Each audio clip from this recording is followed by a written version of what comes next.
Hi, my name is Mariah Millen, one half of THM Racing, and I have the pleasure of getting my dad to sit down with me to ask him some questions about his Olympic journey. Hi, I'm Allie. I'm the other half of THM Racing, and I'm here with my dad, Martin Tenho. My dad is probably the biggest reason for me pursuing Olympic sailing and my role model and inspiration. So my dad, John, he also did 2 campaigns. My Olympic campaigns, I was very lucky to be able to do it, but 1988 Olympics in Korea, as well as 1992 in Barcelona, and a heap of other stuff before and after as well. Yeah. So my father has a pretty impressive sailing resume, and Allie and I both thought it would be really interesting to sit both of our dads who have both been to Olympic Games and competed at other world championships, to sit them down and ask them some questions about how they got into sailing and basically about their sailing careers. So, yeah, how about you start off by kind of maybe explaining your entry into sailing. Spoiler alert, he went to the Olympics. But yeah, how about you just start off by kind of explaining that?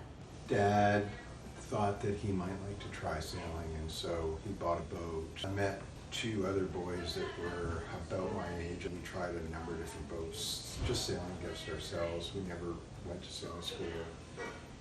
We read a lot, we sailed a lot, we got our 10,000 hours in. You obviously taught yourself to sail, and can you tell the story about you building your first boat?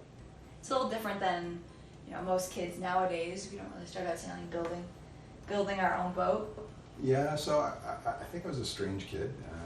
I'm pretty sure I was a strange kid. I somehow, and this is well before the internet, so somehow I wrote away to companies that made these kinds of kits. And with my paper route money, I bought a marine plywood kit to build an El Toro, which you stitch together with copper wire and then just glass the joints. And you just did this on your own? Yeah. Started off racing in 470, and that went very well. And out of the blue, I got a phone call from a guy named Frank McLaughlin who asked me to go back to the 470, which I did, and we had a great run up into the 84 games. Frank decided to switch boats into the Flying Dutchman, and he began sailing with a guy named Johnny Millen. You've obviously sailed a lot of boats. You sailed lasers, 470s, and then you also sailed I-14s, right? Right. So after the 84 games, Terry, Frank's brother, asked me to crew for him in the International 14s. Mm-hmm. He won the team racing worlds. So we got a world champion over here as well. How did you transition to Olympic sailing? There was a very active dinghy sailing component of RCYC with albacores, lasers, international 14s, as well as, because of that, a lot of the people who were sailing those boats who were older than us were also getting into the Olympic classes like the 470 and the Flying Dutchman. And so we were lucky that we could kind of hang out with all those sailors who were older, and listening to them talk about their boats, their setup, looking at them tuning their rigs, looking at sails. You could really learned a lot, but also it's kind of inspiring, and it sort of made us feel really envious of what they were doing and the level they were racing at, and it really kind of compelled me to want to be like them and do as well as them.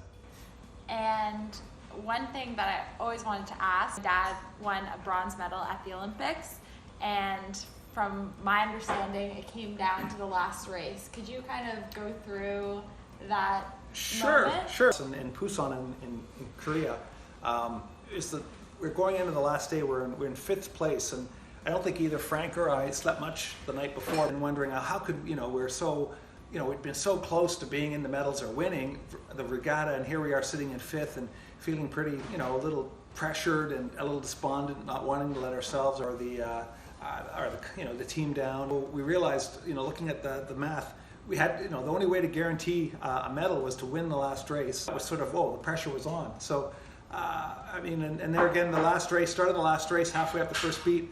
we're kind of sitting in the middle of the fleet, and then again, oh geez, you know, we're not winning the race. But you know, we kind of kept driving, kept pushing it, and you know, we caught a nice little shift on the right side near the top of the first beat, rounded in 6th place. The courses were pretty long, they're 2.2 mile legs, so the marks, although they're the big inflatable old cylindrical marks, blow-up marks, they're really hard to see, and that you really couldn't see it unless both your boat and the mark were both on the top of a wave at the same time. Frank's, you know, yelling at me, "Can you see the mark? Can you see the mark?" "No, I can't see the mark." I'm saying to Frank, "Oh, I think everyone's going too high.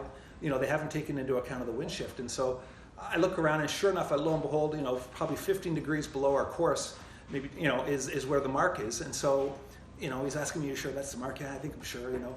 And so what we did is this, we sort of worked our way sort of low of the main pack, and then at the ideal moment, it was a nice big wave. We just bore off and started, you know, had the surf of a lifetime on a couple of waves, and were able to surge forward. And so by the time the leaders figured out what we were doing, we'd sort of cut the corner on them, and so we got to the jibe mark in 1st place, and then from there we just sort of hung on. And it was kind of tense because we knew that, you know, if we could hold that position, we were going to get the medal, but if we capsized, which was pretty easy when it's that windy and wavy, we'd be out of luck. So yeah, we hung in there to win the race. It was a fantastic way to end the regatta. Yeah, no kidding. If you were to give advice to aspiring Olympic sailor, is there one thing that you would tell me to do that you haven't already told me? Which one? I know. I would say that it's just really important to make sure you're having fun. And a lot of it is, I mean, I think, I look back at my career, I've been really lucky in that I got to sail with some really great people. And I had a very competitive, I guess, streak in me. And so some people find that in sailing, it really puts people in tense situations, and they may not have the chemistry. They have to have, I guess at times, thick skins, or they have to be flexible. And I found, you know, sailing with people like Frank or Terry McLaughlin, you know, very, very good helmsmen, very demanding, but because they really wanted to win. But I didn't find that to be a problem because I really wanted to win too. And it's all about getting better. And yeah, we're all human, we make mistakes, and don't take things too personally, at least not all the time. And just keep rolling on. I guess we'll just finish off with, what do the Olympics mean to you, and what does being an Olympian mean, and how was that experience of going to the Olympics and reaching your goal? So you make a lot of really close personal friends along the way, and my friendship with Frank is counted among them for sure. But having said that, when Frank and I finished the regatta in '84, we felt unfulfilled. We had a really good international run just up until the Olympics, and it was a little painful not really getting to podium or close to podium the way we thought we could. That left a sense of unfinished business, and it was a complicated mixture of feelings right after the Olympics.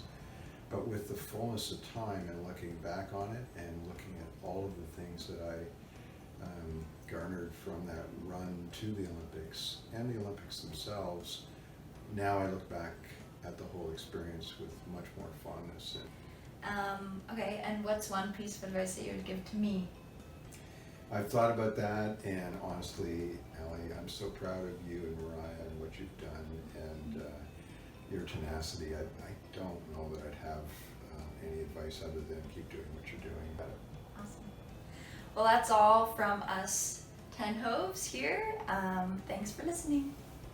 Thank you so much, Dad, for sitting down and telling me these stuff, and hopefully you guys enjoyed listening. Thanks. Bye.